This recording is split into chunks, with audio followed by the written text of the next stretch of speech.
Hi guys, welcome back to a new video. Thank you so much for tuning in. If you're new to this channel, welcome. My name is Jessica. I'm a yoga instructor, a content creator. I post free classes here on YouTube as well as film sit-down chat videos kind of like this one where we talk about all things mindfulness, health, yoga, all of that good stuff. So again, thank you so much for being here. I'm really excited because in today's video, we're going to be talking about journaling, which is a topic I'm really passionate about. So I'll be offering some tips for you on how you can create more of a consistent routine or habit around journaling. I'm also going to be answering some of the questions that you guys sent in through Instagram. So yeah, before we get into that, I'd like to introduce to you today's sponsor, which is Skillshare. Skillshare is an online learning community with thousands of inspiring classes for creative and curious people.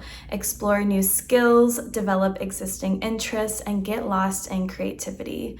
I recently took a class by Yasmin Cheyenne, who I originally found on Instagram. She's an author, a writer, speaker, and self-healing advocate. Her class here on Skillshare is called Writing for Self-Discovery, and I loved the different journaling prompts that she gave specifically for gratitude and growth. Even as someone who has been journaling for a while, I got so much out of this class. I was able to dive deeper and discover new ways to find joy in journaling. Skillshare offers a membership with meaning, and right now the first 1,000 people to click the link in the description will get a 1-month free trial of Skillshare so you can start exploring your creativity today. So I'm super excited to jump into this topic. For me personally, journaling has been a huge part of my overall healing spiritual journey. It's really helped with my mental health over the past few years, just as far as boosting my creativity and allowing me to manage and process my emotions a bit better. It's also a great way to relieve stress and anxiety. So I'm really passionate about this topic, and I really hope that these tips that I have to offer you are helpful. So the first tip that I have is to get clear on what specifically you want to write about. When it comes to journaling, there are so many different topics that you can write about. I feel like honestly, the topics are endless, which is why it's really important to get clear about what it is you want to get out of journaling. Like, what are your intentions for having a consistent journaling practice? Otherwise, it's easy to get overwhelmed with all of the different things that you can write about.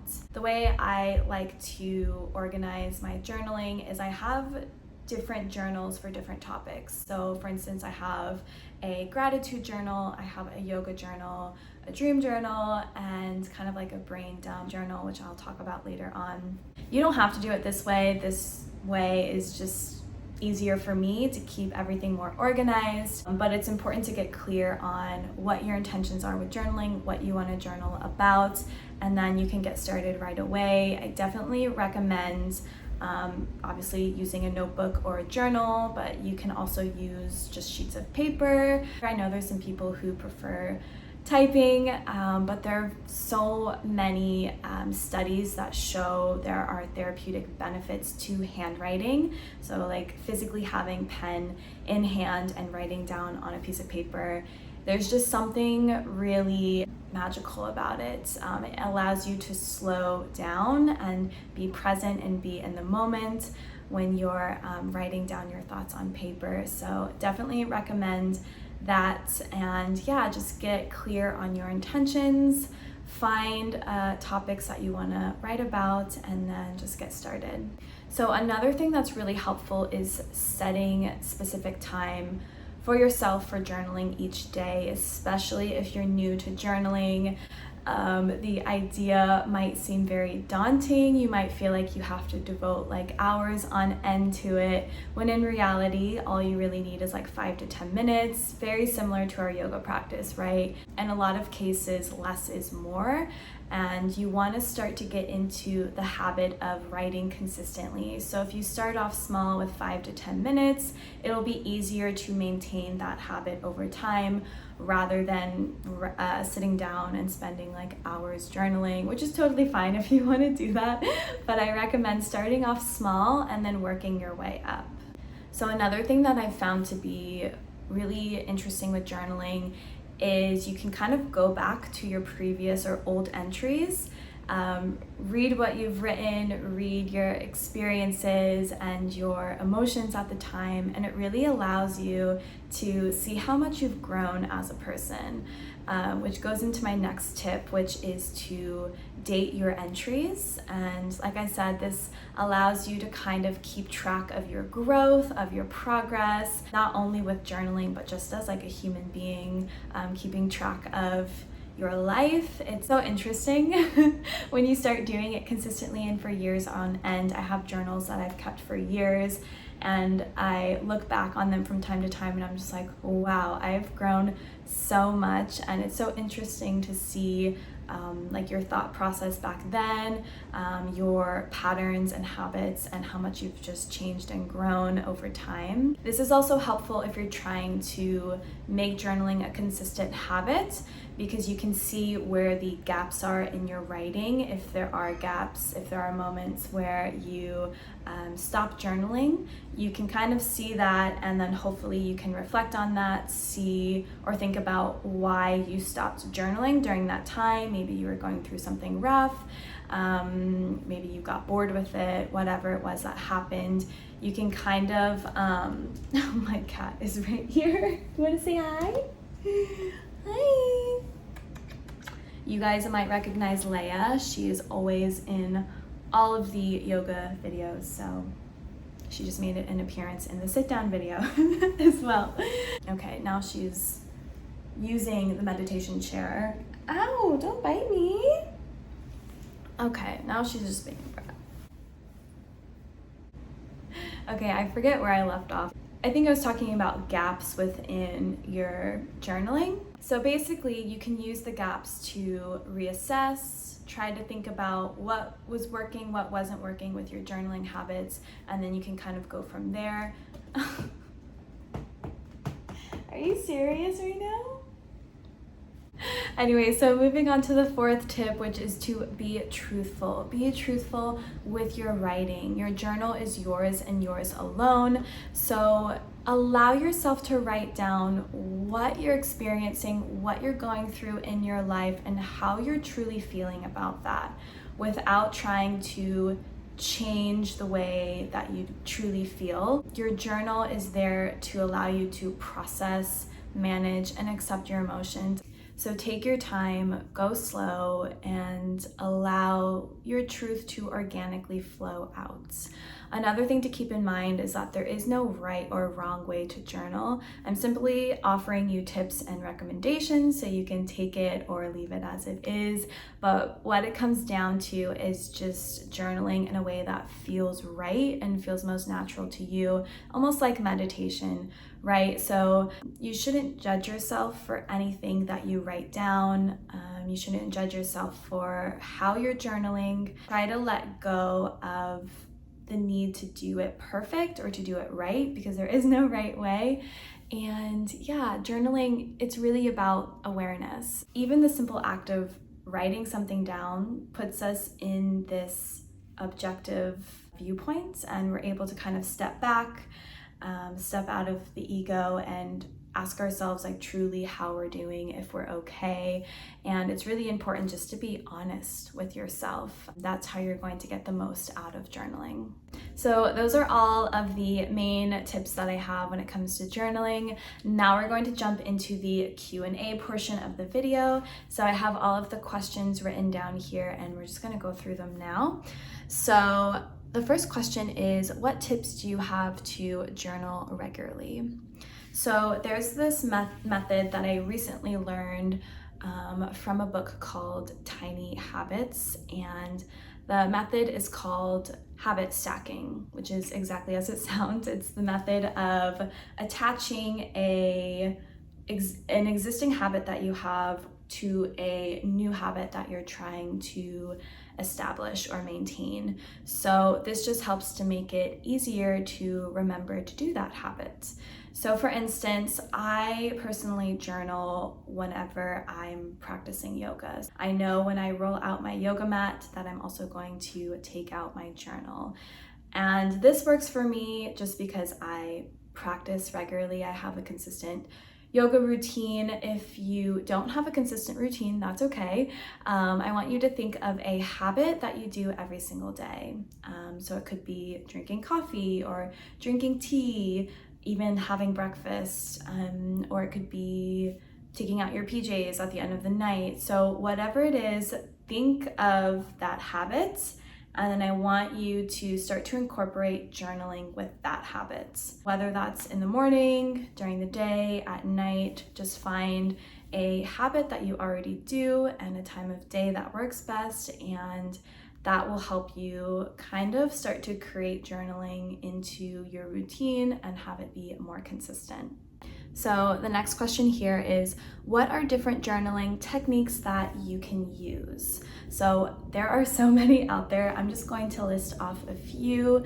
The first one that I think is probably the easiest for most people, especially if you're new to journaling, is the free write technique, also known as brain dump or stream of consciousness, which is what I was talking about earlier on. This is personally my favorite way of writing. It's just very stress-free, easy, and very therapeutic. So it's basically the process of writing down your thoughts on paper as they come to you. So there's no proofreading, there's no overthinking, you're literally just dumping down everything from your brain down to the paper. And for me personally, I can be a little bit of a perfectionist when it comes to things, but what I've realized with journaling is the messier the better.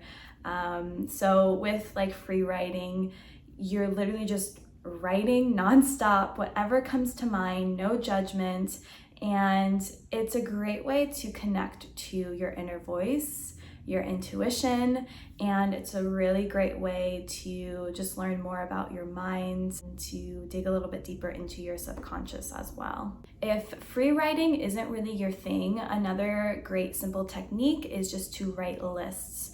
This can be lists about anything, gratitude lists, things that make you happy, things that annoy you. It really doesn't matter the topic as long as it's something that inspires you. The unsent letter is another really healing technique you can use. This one is great for releasing suppressed emotions. So you're basically composing a letter to someone that you will never actually send it to. This can be anybody that you feel like you need to talk to, but maybe you're not able to at that moment. It could be someone you know that's passed away. It could be a past lover, a past friend. It could be a random stranger that you met on the bus. It could be anybody. You can even write a letter to yourself. This is something that we've done in past retreats that I've led, and usually we'll write letters to ourselves, we'll write down our fears, and then we will throw the letter in the fire to release and let go. And there's always such a huge emotional release with people. Dream journaling is another technique that you can do. This one has been around for ages. Basically, you would just keep a journal by your bedside, and the idea is when you wake up in the morning, right away you reach for your journal and you just jot down everything that you can that you remember from your dreams. So it's really interesting to see like the thought process and the emotions that come up when you're writing down your dreams. But this one is great for exploring your subconscious. So the next question asks, how do you find ideas of what to write about when there is no inspiration? This is a really good question. So honestly, Pinterest. I will go online and look up ideas for journal prompts and screenshot them and just make sure that I always have a list on hand of prompts that I can use if I'm ever feeling unmotivated or I have writer's block. So yeah, I definitely recommend trying that out. There's honestly so many ideas and topics you can find online. I actually just wrote a blog post about this where I have a list of a bunch of different journal prompts that I personally use and love. So I will link that down below in the description box in case you're interested in checking that out. So this is the final question we have for this video. How does journaling after yoga help with your practice? So for me, journaling has just allowed me to dive deeper into my spiritual practice. In one of my Q&A videos, I talked about how I started to transition away from focusing on the physical side of yoga and going more into the philosophy side of yoga.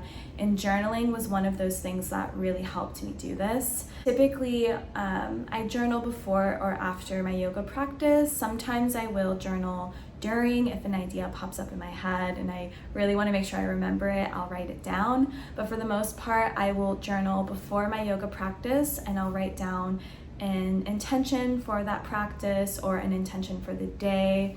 I'll write down like a gratitude list, something really simple that takes 5 or 10 minutes, and then I'll go into my practice. If I'm journaling after my yoga practice, it's usually things that just popped into my head during my practice. It's usually really random, but it really allows me to dive deeper into my habits and my thinking patterns. And I've learned a lot about myself, honestly, through this process. Yeah, I definitely recommend exploring journaling and the process of that on your own. Simply just the process of writing down your thoughts, and there's just so many amazing benefits to it. So hopefully these tips were inspiring, hopefully they were helpful for you. And again, I really appreciate you watching this video, for tuning in and supporting my channel. It really means a lot. So if you found this video helpful in any way, please leave a comment down below.